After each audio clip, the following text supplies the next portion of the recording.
de cientos de años, la cultura occidental ha asumido la figura de Jesús de Nazaret como un hecho incuestionable que forma parte de la historia. Sin embargo, no existen pruebas fiables por parte de fuentes no religiosas que confirmen la existencia del Mesías tal y como es descrito en la Biblia.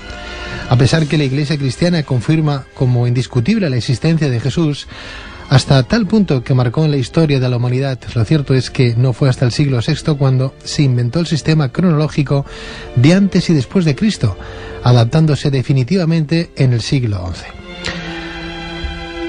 Josefo, historiador judío del siglo I, proclamó que contemporáneamente a Jesús de Nazaret existieron aproximadamente otros 10 Jesús, también hacedores de milagros y grandes dirigentes. Por otro lado, de los 28 sacerdotes que oficiaron desde el reino de Herodes el Grande, hasta la caída del templo, había 4 que se llamaban también Jesús.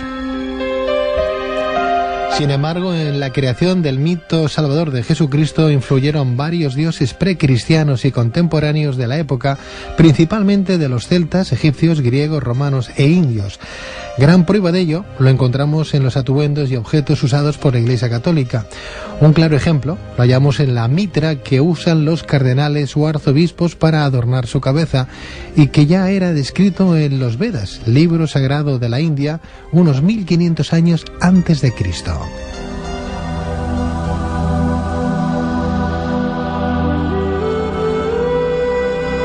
Hoy, sin que nadie se rasgue las vestiduras, nos vamos a hacer algunas preguntas, haciéndonos abogados del diablo. Por ejemplo, ¿realmente existió Jesús? ¿Qué simbología tienen los diversos objetos usados por la Iglesia Católica? ¿Cuántos mesías o dioses encarnados existieron previamente a Jesús? Esta noche queremos desvelar estas y otras incógnitas. Para ello hablaremos en directo desde Londres con el lingüista, arqueólogo y gran amigo de este programa, Colin Rivas. Casi 2 horas de Colin, buenas noches. Este tema. Imagínate, intenta ser un poco breve. A ver, por ejemplo, ¿qué importancia ha tenido el culto al sol de los antiguos para el actual catolicismo? Pues en la antigüedad yo he dividido esto en 7 cultos, que eran el estelar y el lunar, que eran los predominantes a la madre, y que era los iberos, principalmente los celtas, eran este culto estelar y lunar, y después tenemos el solar, el Venus, a la manita o muscario o la fertilidad, al volcán o Yahvé, y el Saturno o el sol negro que le llamaban los antiguos. Pero el solar juega un papel muy importante, porque los antiguos veían que el sol daba fertilidad a los cultivos. Sin el sol nada podía vivir. El sol se ponía y claro, llegaba a la oscuridad, lo que llamaban en el antiguo Egipto Horus y Seth. De ahí viene Satán, ¿no? El mito de Satán. Fíjate que, por ejemplo, una fiesta original en Egipto era la que se llamaba de los Magi, que duraba entre el 21 y el 25 de diciembre, y era cuando las 3 estrellas de Orión se alineaban con el Sol y con Sirius.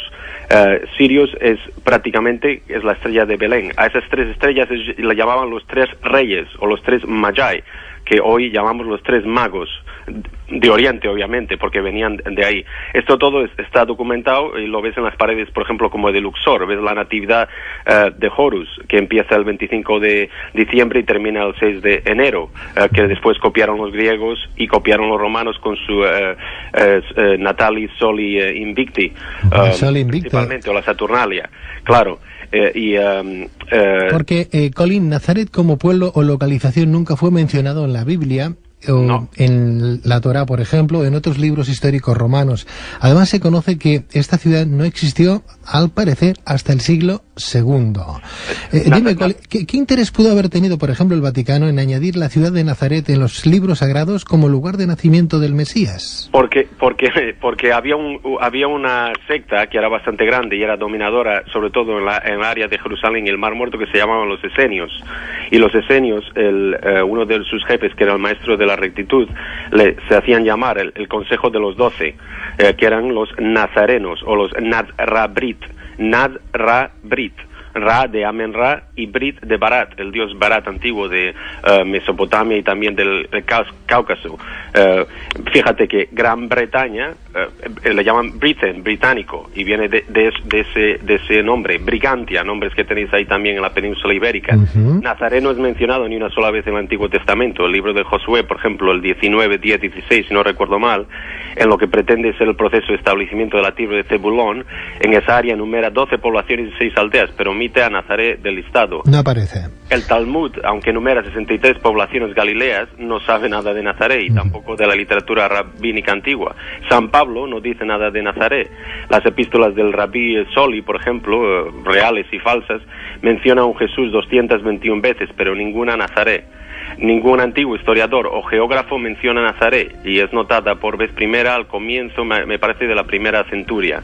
Pero nada de esto tendría importancia si, como en la vecina ciudad pagana de Seforis, o Seporis, no sé cómo lo pronuncias. Seporis, ahí. Sí, Seporis. Pudiéramos recorrer las ruinas de la primera centuria con sus casas, villas y teatros, pero en Nazaret no existen tales ruinas tampoco. Horus, Buda, Jao de Nepal, Krishna de la India, Odín de los escandinavos, Thor de los galos, antes hacías mención a ellos, se han recabado hasta un total de 29 mesías distribuidos a lo largo de todo el planeta y semejantes a Jesús. Colín, ¿cuál de estos 29 mesías simétricos a Jesús se puede considerar pionero?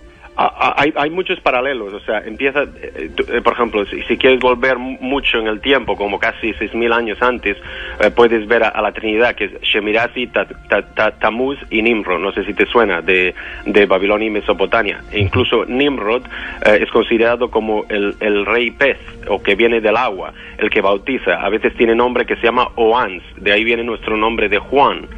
Juan el Bautista, por ejemplo, o Joan, ¿no? De Ons, que es incluso de los sumerios. Y ellos ya vestían como estilo una escafandra, con un gorrito estilo un pez y unas conchas, y eran curadores, eran a veces exorcistas hacían exorcismos. Incluso los esenios heredan esto y usan palabras como el hocus pocus y abracadabra. Todo esto de hocus pocus y abracadabra está en los textos de los pergaminos de los esenios. Fíjate que los romanos no se limpiaban las manos cuando condenaban a alguien, era una tradición esenia. Después tenemos muchos paralelismos con Hadad de Asiria, Hércules de Apolo, como mencionaste, Adonis, Zeus. El propio Jesús de los celtas, de los druidas, ¿no? Que es un nombre muy curioso. Los druidas tenían también una trinidad, era Bel o Baal. De ahí tenéis nombres como Valdemoro, Balaidos, un sinfín de ellos, y aquí también tenemos con Baal. Después tienes gente como Atis de Frigia, Mitra, que es el típico, que es casi 50 o 100 años antes, el Baal de Fenicia, Deva de Siam de Tailandia, Horus, que sabes que Horus, pues el día 25, digamos, resurrecta y tal y cual. Pero esto todo tiene que ver con el culto del sol, porque el sol salía y se ponía, y ellos contaban la procesión de los equinoccios. Date cuenta que el sol tarda 26.000 años, redondeamos 25.900, en dar una vuelta completa a las constelaciones, a las 12 constelaciones principales. Y cada vez que entra en una constelación o una casa de Dios, como dice uno de los evangelios, las casas del Señor, las mansiones del Señor, están en el cielo. Cada vez que entra el sol, entra en el grado 30 y sale en el grado 33.